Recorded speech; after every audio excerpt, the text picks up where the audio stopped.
Welcome to another episode of Straight Out of Camera.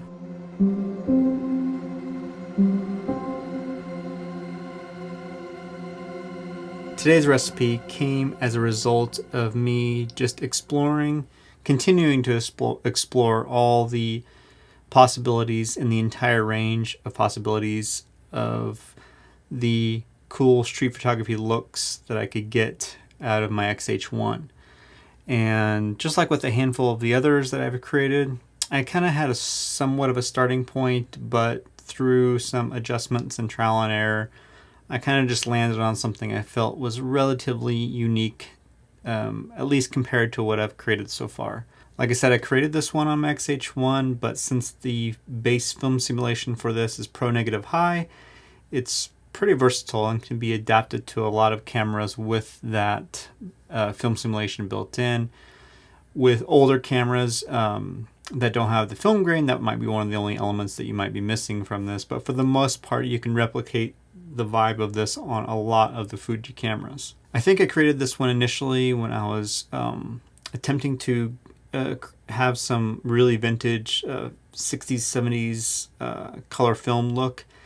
I didn't really land on that with this one exactly, but I still landed on something cool. This has a little more punch to the colors than you might see in some of those films. This does have some similar color tones that those have though. And I decided to add a weak grain level to this just to give it some texture. And I maxed out the sharpening on this recipe as well, just to experiment and see how that looked. It does have a locked-in white balance and a color shift. These combinations of locked-in white balance with the white balance shift is going to give me a lot of choices to play with in the future. So this is just one of many options playing with those combinations. The samples that I'm going to show in this video were all shot midday, well, mid to late afternoon, I would say. So I got some interesting shadows, but it wasn't the perfect light, but I still think I got some cool shots. This recipe isn't so extreme that when you look at the samples without comparing them, you don't see a lot of obvious extreme changes versus a quote-unquote normal photo.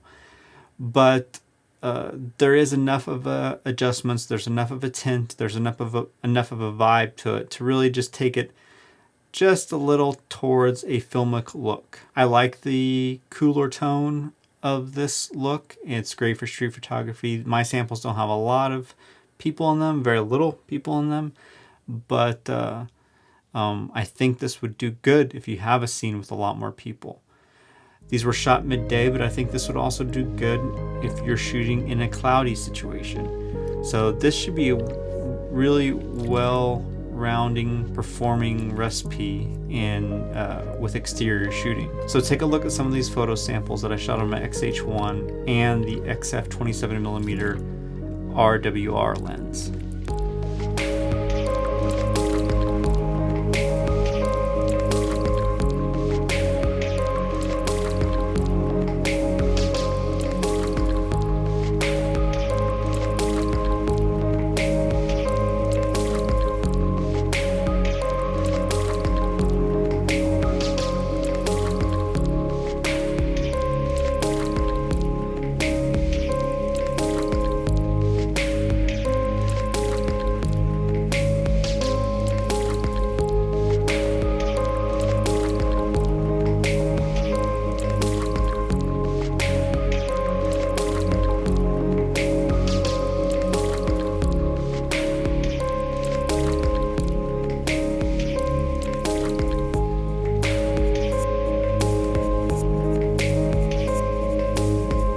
So like I said, those samples didn't have a lot of people in them. I was really in the mood on this day just to get a lot of little detail scenes and frame up some buildings and play with some shadows and contrast and whatnot. But I'd love to see some of your shots if you decide to try out this recipe. So please comment or find me on Instagram and we can exchange some photo samples there. I'll put the recipe in the description below, and I will also put the recipe on my blog as well. So thank you as always for watching. I appreciate all my viewers and all of my subscribers, and I'll talk to you soon.